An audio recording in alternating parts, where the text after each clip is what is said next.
sampai di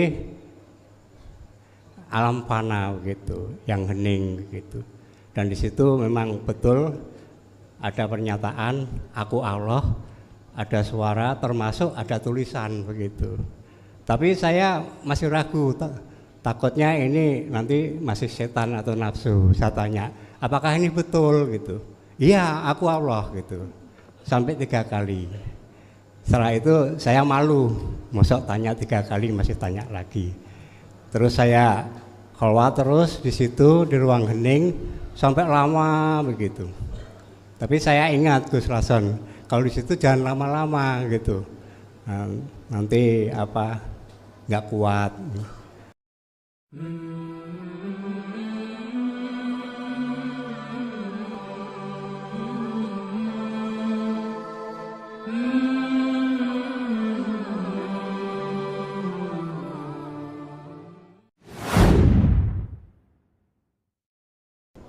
Assalamualaikum warahmatullahi wabarakatuh.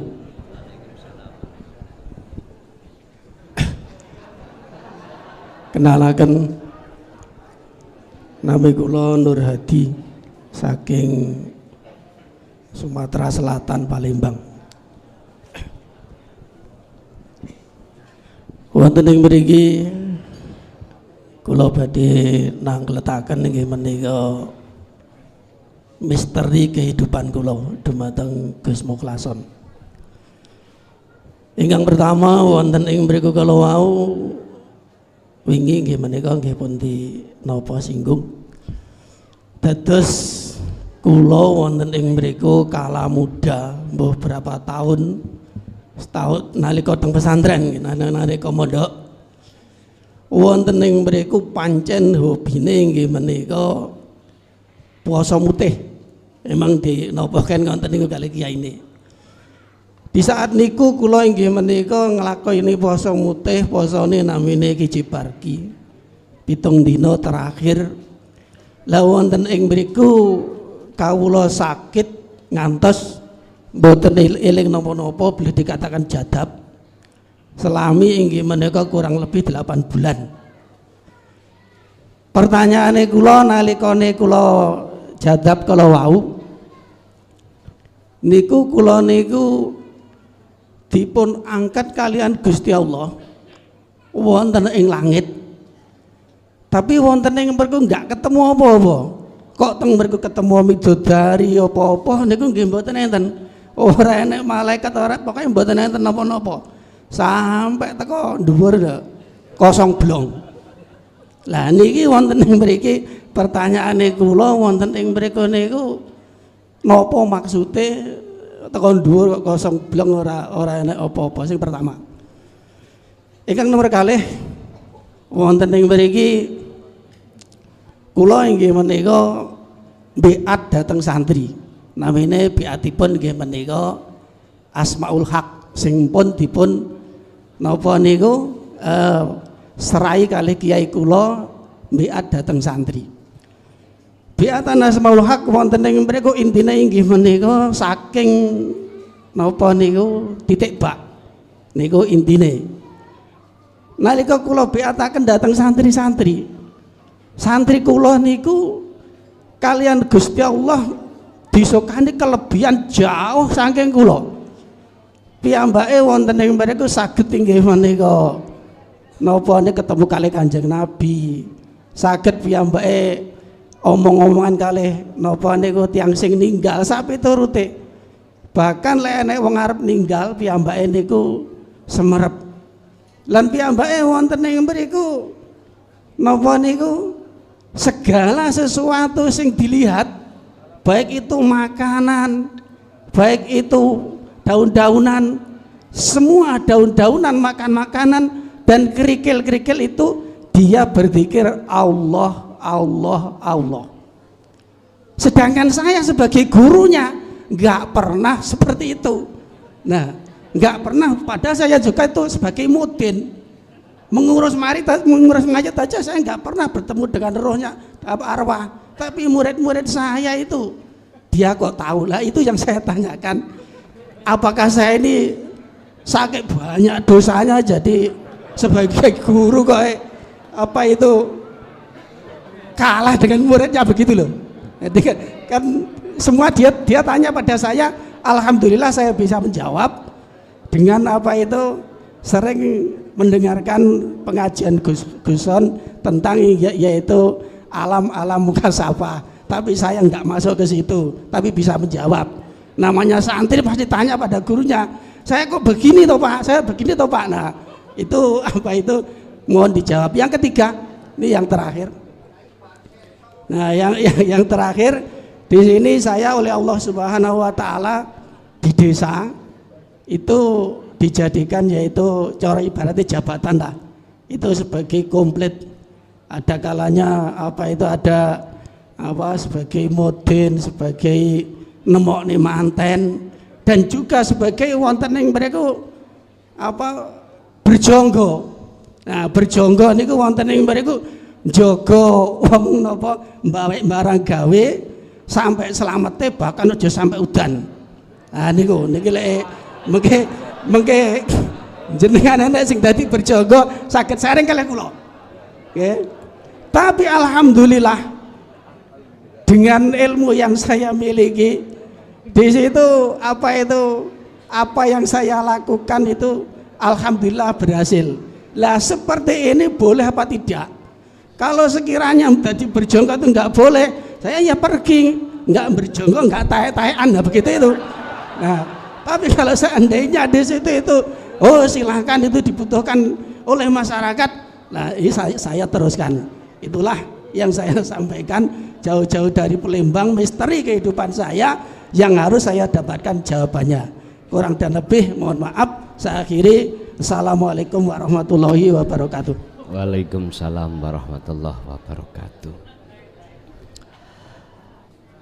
Pertanyaan pertama, jenengan diproses Allah lewat Ismul Haq sampai pada ngalami di mana jenengan sudah tidak tahu diri jenengan alias sampai diangkat ke sab langit bertingkat-tingkat itu sampai tidak tahu apa-apa. Pertanyaannya itu apa? Pun jawabannya ngeten Pak. Kalau awal mula iki di luar konteks anu lho ya, jais lho, sifat jais ya. Di luar konteks sifat jais. Kalau sifat jais itu tidak memandang siapapun, bertauhid sebelumnya ilmu diterima atau tidak, nggak ada masalah. Sebab Allah kalau mengeluarkan sifat jais walaupun si A iki gak ngerti ngelmu nih, Gusti Allah kuwasa ngangkat narik langsung nih musyahadah, bisa jadi karena memang ini hanya kehendak Allah. Kita berbicara di luar konteks itu, miturut konteks proses ngilmu. Ketika jenengan tadi kok sudah bertauhid, mengerti tentang tahapan-tahapan dzikir, sampai ngalami seperti itu dan tidak tahu siapa diri Anda, terus ningkun wis gak ngerti apa-apa, istilah kosong, maka itulah alam musyahadah. Wis iki secara konteks lho ya, konteks secara ilmiah. Tapi jikalau jenengan tidak mengerti apa-apa, maksudnya nggak ngerti apa-apa, ilmu yang Rasulullah katakan tauhid, terus sampai ngalami seperti itu loh ya. Ada dua kemungkinan. Pertama, jenengan khusus lewat sifat jaisi Allah, ditarik Allah di situ, iku nduduhake Allah punya maksud. Apa maksudnya? Yo hari ini jenengan ditakdirkan di Pondok Jaya Baru. Maksudnya di situ.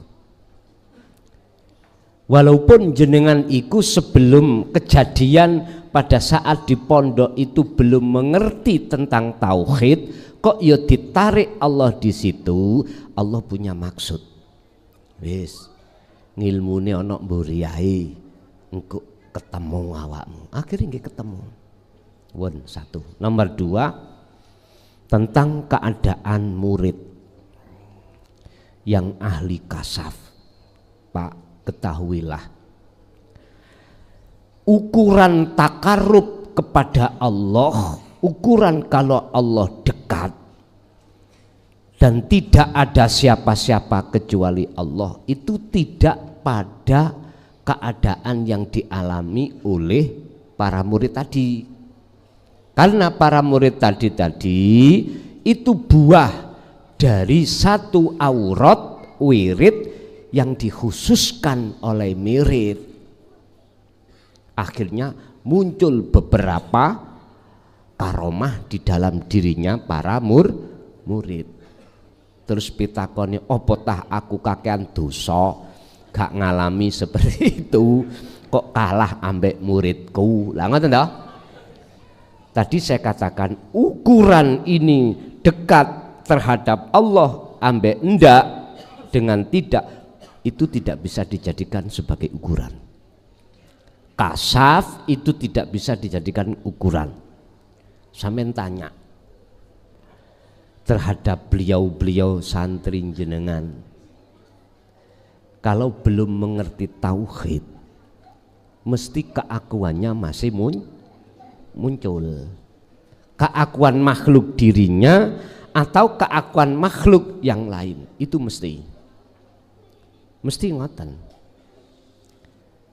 Lah hal ini Bapak Ibu tidak bisa dijadikan ukuran si salik itu sukses apa durung, bukan. Belum sukses. Bahkan ini kalau boleh saya katakan, si salik telah diuji Allah lewat bentuk alam kasaf. Itu dikatakan salik karena sudah mengerti ilmu tahu. Apalagi bukan salik, artinya belum mengerti ilmu tauhid, sehingga nggak ada keinginan hati untuk litakorrubillah, mendekat pada Allah, walikoihi, dan ketemu Allah, nggak ada. Sehingga bisa kami simpulkan tambah jauh pada Allah. Bon. Yang ketiga, jenengan di rumah, di kampung sana punya status. Istilah cara mriki digawe tuwek-tuwekan. Lha ngoten ya.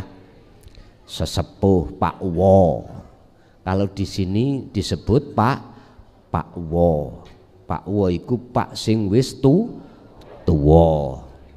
Cuman persepsine wong-wong umum, Pak Wo iku wong sing ngerti apa kejadian yang akan terjadi.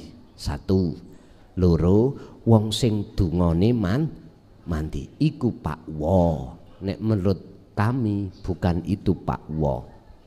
Bukan. Pak Wo iku wong sing teliti, waspada dengan gerak-gerake nafsune.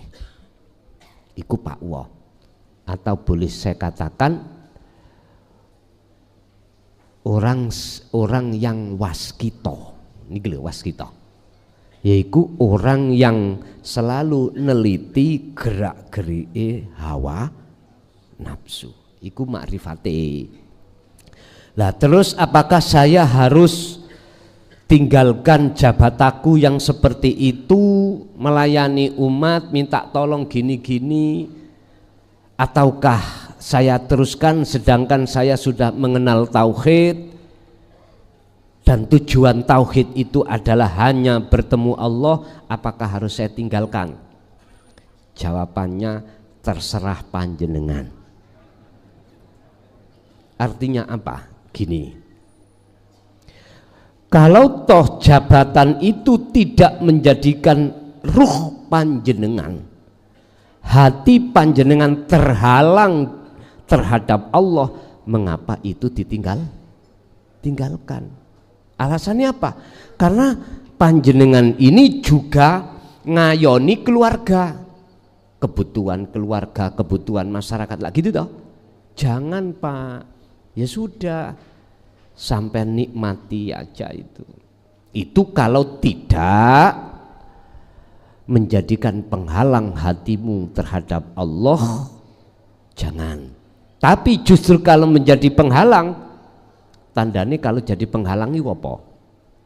Ati sampen iku ngaku yang mandi dungoning jenengan, ngapunten. Terus Allah ngijabahi apa sing sampen minta, sampen terkaitkan apa iktimat, artinya ngendel nih sebab dungoku, sebab ikhtiarku, usahaku, akhiri Gusti Allah iku ngedukno apa, menurunkan apa yang ku minta. Kalau jenengan iki duduk di sini, maka menurut kami buangoning laut pun cek gembul iwak lohan ya, cek dipangan iwak paus. Kalau tidak, jangan Pak, jangan. Karena jenengan secara lahir dibutuhkan masyarakat, secara batin justru kesempatan jenengan untuk memasukkan tauhid di tengah masyarakat. Kalau menurut kami sih jangan Pak, ini kesempatan jenengan itu untuk mentebarkan tauhid di tengah-tengah masyarakat, karena masyarakat itu condong terhadap jenengan karena kesaktian jenengan. Lah ya apa dah? Donga jenengan, karomah jenengan. Sebab orang umum itu Pak, condongi iku senengi kalau si guru itu punya karomah. Bayuh wis. Sebab nggih nanti kula alami hal itu tahun 2000 sampai 2005, kula niki ahli togel. Jujur mawon ahli togel. Tapi ini saya jadikan satu, nggih mohon maaf, istilah pancingan Pak. Sing disenengi wong-wong iku kan teng mriku. Penak mau bak penak. Penak gak dik soro-soro. Lho ngoten niku kula mong mawon Pak. Kula mong dimong mawon. Tapi di sisi lain yang mereka tidak mengerti, tak selipkanlah tauhid. Lha ngono niku nggih resikone ya ana sing mlayu, ana sing ora. Ya wis iku resiko pun. Ada yang percaya, ada yang enggak. Tapi berhubung awalnya itu hatinya condong terhadap kesenangan dunia, keturutan, akhirnya nggal didik seretane gampang. Makanya iku adalah umpan panjenengan sing paling enak. Ibarat wong mancing ya, umpan sampai niku jan pewenak pun gak usah ditinggal. Sampean mawon teng mriku gunakan kesempatan justru untuk mentauhidkan masyarakat. Mekaten. Ada lagi? Assalamualaikum warahmatullahi wabarakatuh. Perkenalkan, Gus Mukhlason Rashid. Saya nama Soekarno Sulaiman dari Demak. Saya ingin cerita sedikit tentang saya.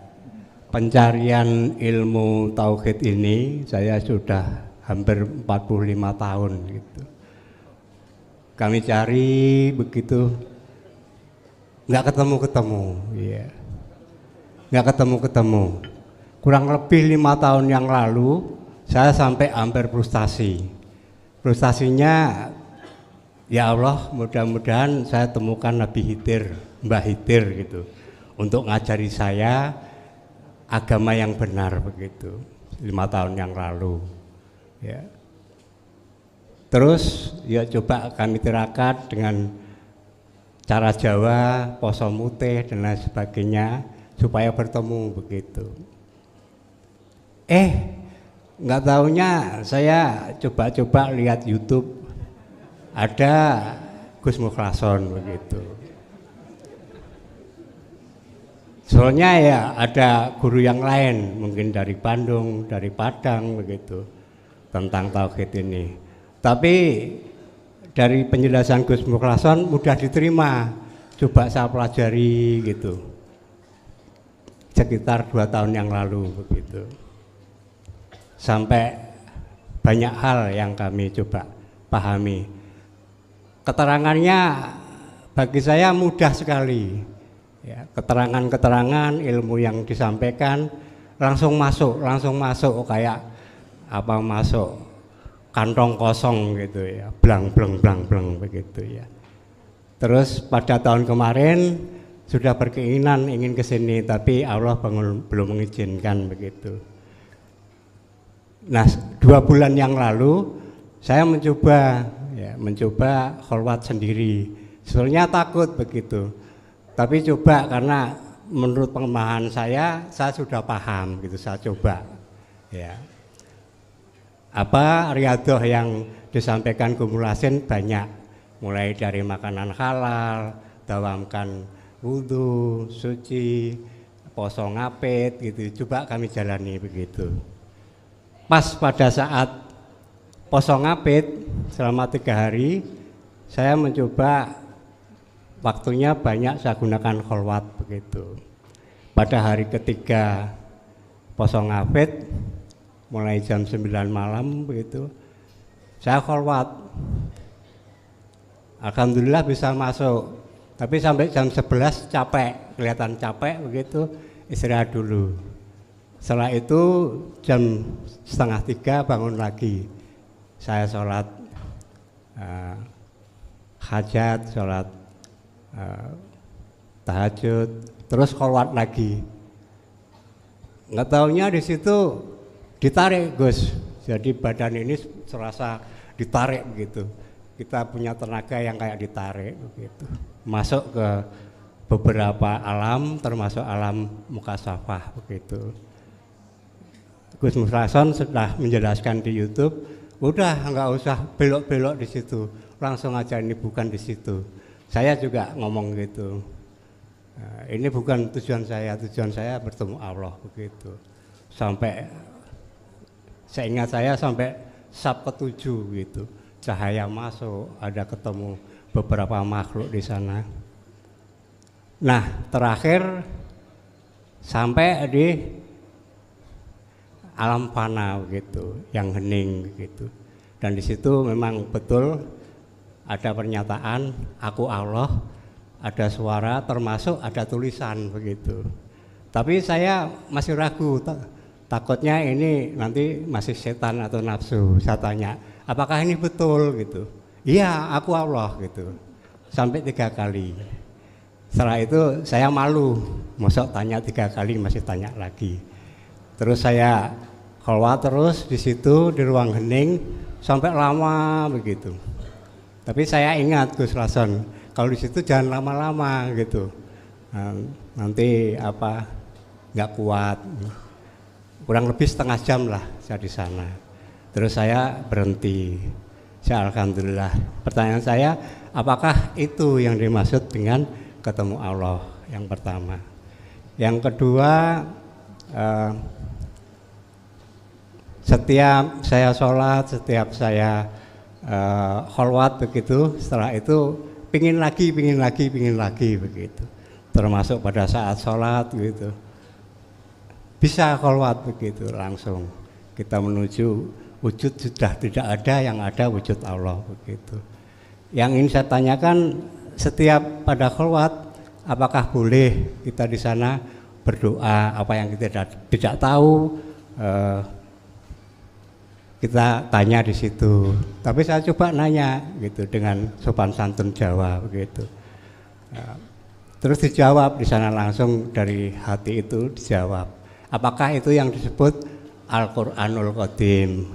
Kalau bukan mungkin tolong dijelaskan apa itu Al-Qur'anul Qadim dan bagaimana cara membacanya begitu. Yang terakhir kan diterangkan juga ada fana'ul dzikri atau musyahadatul fana ya. untuk ada musahadatul fana'ul fana dan musahadatul baqo begitu. Apakah boleh untuk bisa bercita-cita ke sana dengan ingin melakukan kholwat khusus begitu? Ya, kalau memang itu riadohnya boleh, ya kami dengan senang hati akan melakukan begitu. Mungkin 1 hari, 3 hari, atau 7 hari, bahkan yang 40 hari. Insya Allah kalau memang itu diizinkan Allah, ya siap, karena memang tujuan kami ya tentu bahagia dunia akhirat begitu. Sekian dulu Gus, terima kasih. Assalamualaikum warahmatullahi wabarakatuh. Waalaikumsalam warahmatullahi wabarakatuh. Apakah yang ku alami itu betul-betul disebut sebagai ma'rifatullah? La ibsorun wa mubsorun wa basorun.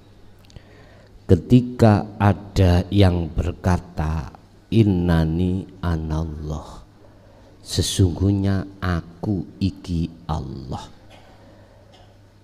baik itu berbentuk suara yang tidak bisa jenengan lihat siapa yang bersuara, atau suara itu bisa panjenengan lihat, manakala dikatakan iya, manakala antara yang mengucap dan mendengarkan itu pelakunya tunggal.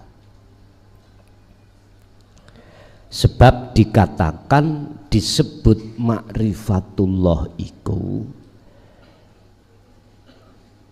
yang melihat makhluk salik, yang dilihat Allah, mata untuk melihat itu semuanya fana. Artinya fana, pelakunya tunggal. Saya katakan ya, itu adalah alam makrifat, manakala pelakunya tunggal. Pun satu. Apakah boleh saya setiap kholwat itu, baik kholwat ketika saat sholat ataukah ketika ibadah tidak murni terus berdoa? Tergantung. Saya katakan boleh manakala arti daripada as-sholatu ay ad-du'a itu artinya adalah hadir. Hadir. Bentuknya pundi? Rasoning dodo iki akunya Allah, monggo, nggak apa-apa. Sebab doa yang seperti ini tidak akan mempengaruhi atau merusak etika akhlak sampai datang Allah, karena doa ini tidak bermakna meminta, tapi bermakna hadir. Ya niki sing kula sebut Nabi Khidir iku yes kuwi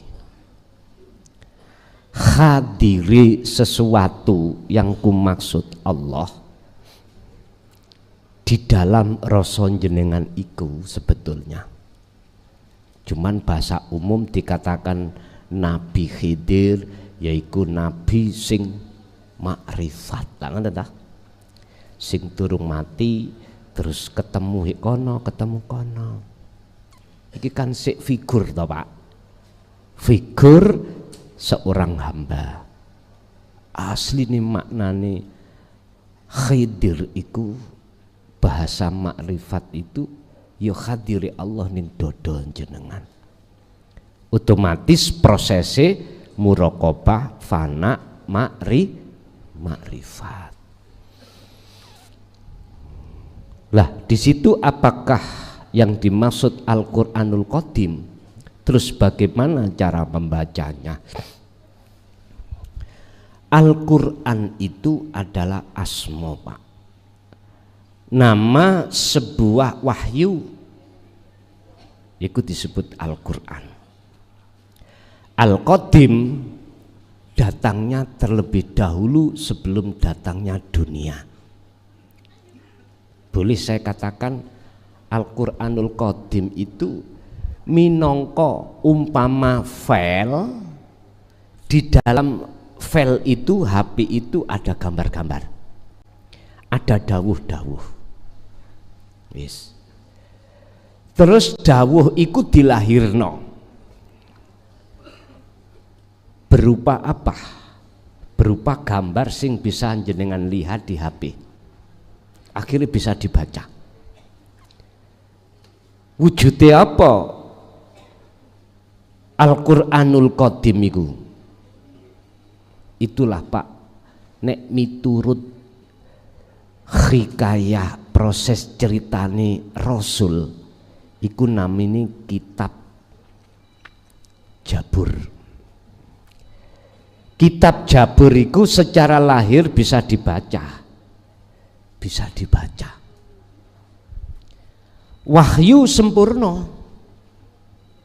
Sempurna untuk umat manusia pada saat itu. Terus pertanyaannya, kalau Zabur itu sempurna, mengapa Allah kok menurunkan lagi kitab Taurat?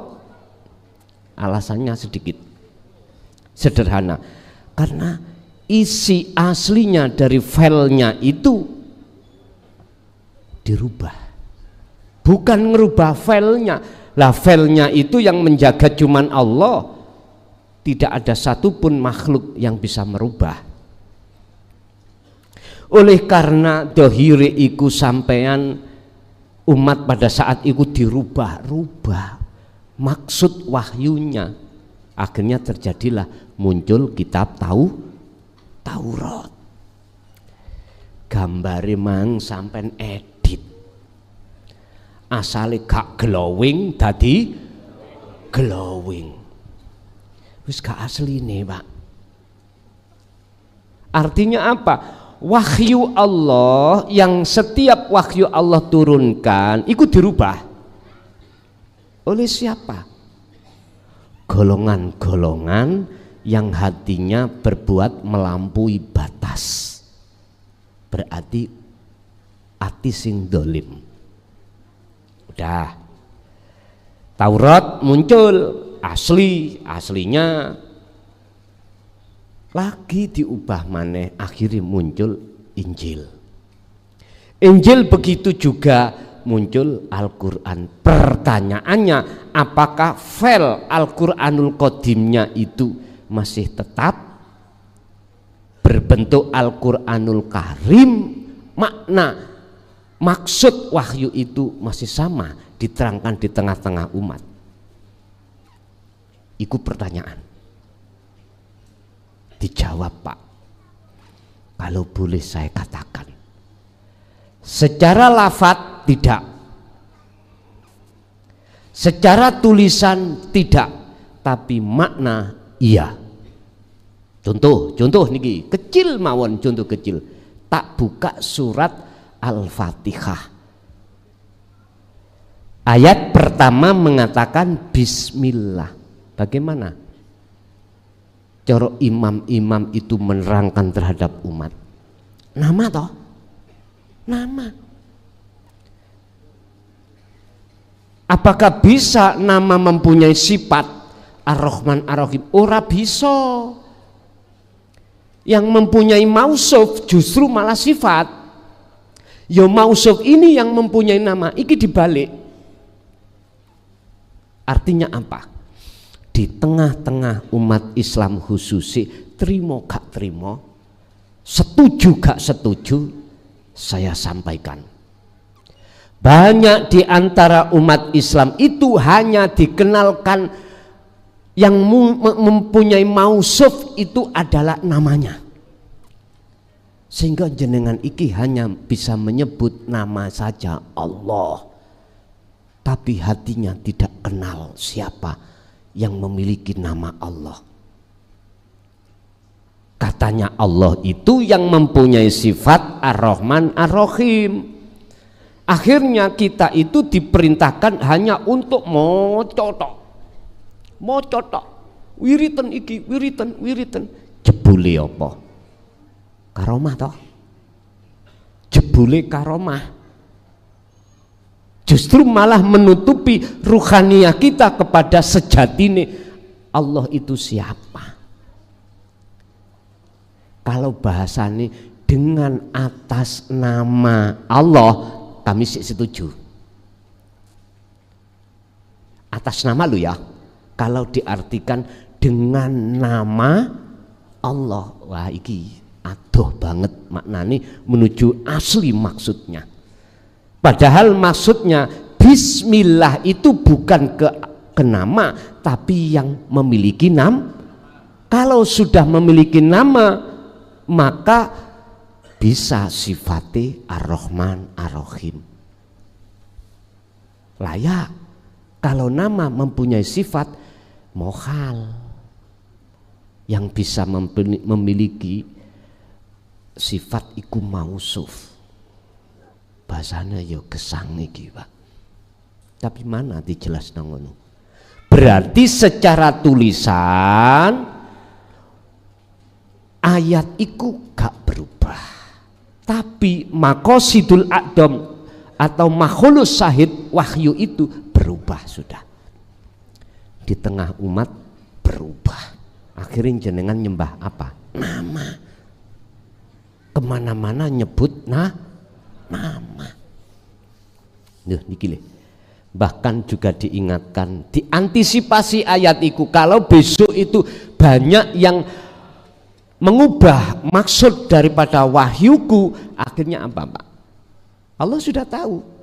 Ada ayat yang menyatakan tentang tauhid, memurnikan daripada wahyu Allah, akhirnya ditahapno syariat, thariqat, hakikat, makrifat, la ilaha illallah, huwa anta ana. Iki wis disiasati. Gusti Allah wis nyiasati kalau besok itu pasti ada yang merubah wahyuku. Makanya mohon maaf, saya dengan sangat terpaksa akan saya tulis Al-Quranul Qadim itu ya dah secara lahir. Urusan nanti di mata Menkumham, pemerintah gak mengizini, lapor repot-repot dikonsumsi sendiri. Ya ngoten mawon lapo bingung-bingung. Inilah mentoke kami nanti, apakah kami nanti akan menghadapi hukum secara tata negara atau tidak, wallahu alam. Tapi tetap saya diperintahkan untuk nulis. Akhirnya alif lam mim nanti ketemu apa artine. Maksudnya alif lam mim hanya terjadi huruf alif, lam dan mim hanya 3, maksudnya apa? Sebab sampun kula buka tafsir sing model yok nopo, tafsir Jalalain kah, Ibnu Katsir tah, atau tafsir Munir, semua saya buka tentang alif lam mim, semuanya itu sarahnya al muradu bihi illallah, yang tahu cuman Allah. Loh,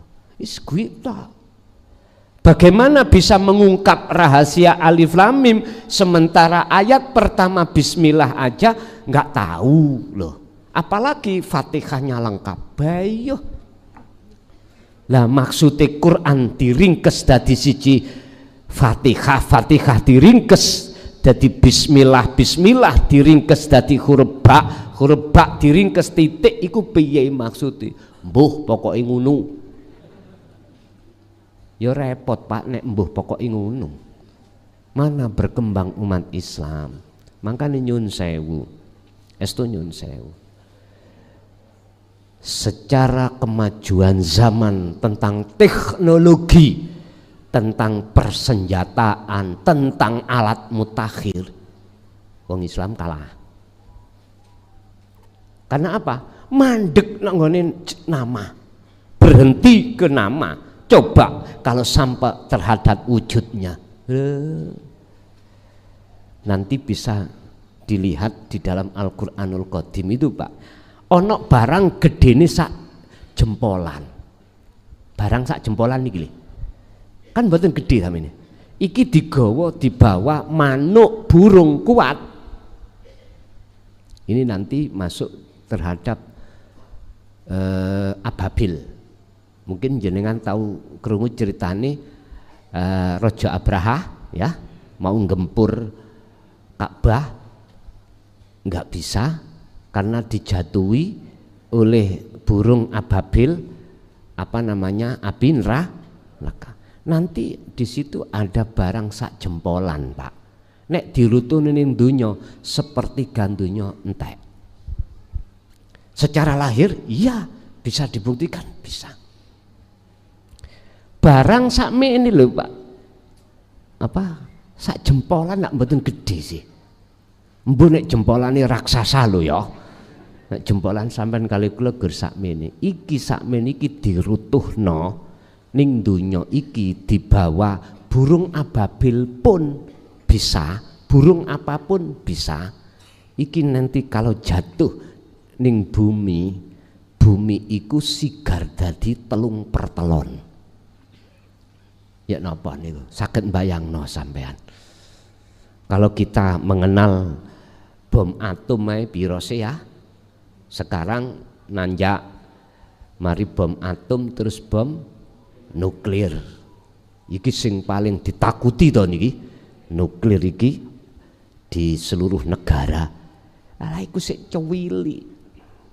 Iki lho barange sakmene. Iki nek ayat iki jatuh pada hati yang dolim, bahaya. Gak mungkin tapi, karena yang tahu ayat ini hanyalah hati yang solih, justru akan menjadi aman negaranya.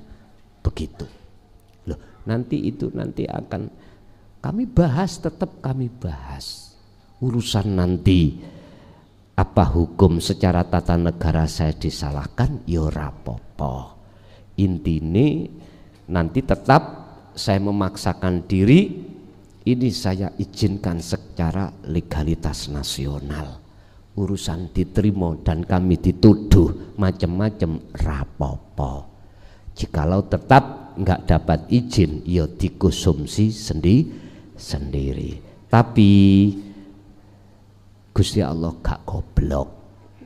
Pasti Gusti Allah tahu siapa yang berhak membawa.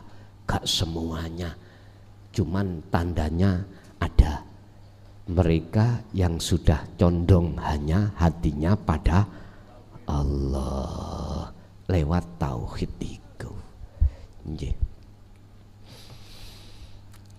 Apakah kami boleh bercita-cita di dalam maqam musyahadah? Bahasa keilmian kami wajib. Lah tujuan sampean ngaji niki kan ya tujuannya ke alam musyahadah. Tapi ketika saat apa namanya jenengan setat Solo, ini sudah harus lewat. Udah, ini tidak boleh masuk di dalam hati jenengan, tinggal wa aslimu lahu, pasrah nang Allah dengan maksud sudah serahkan semua perjalanan sampai datang Gusti, karena musyahadah itu hak mutlak Gusti Allah. Mekaten tasik wonten masih ada?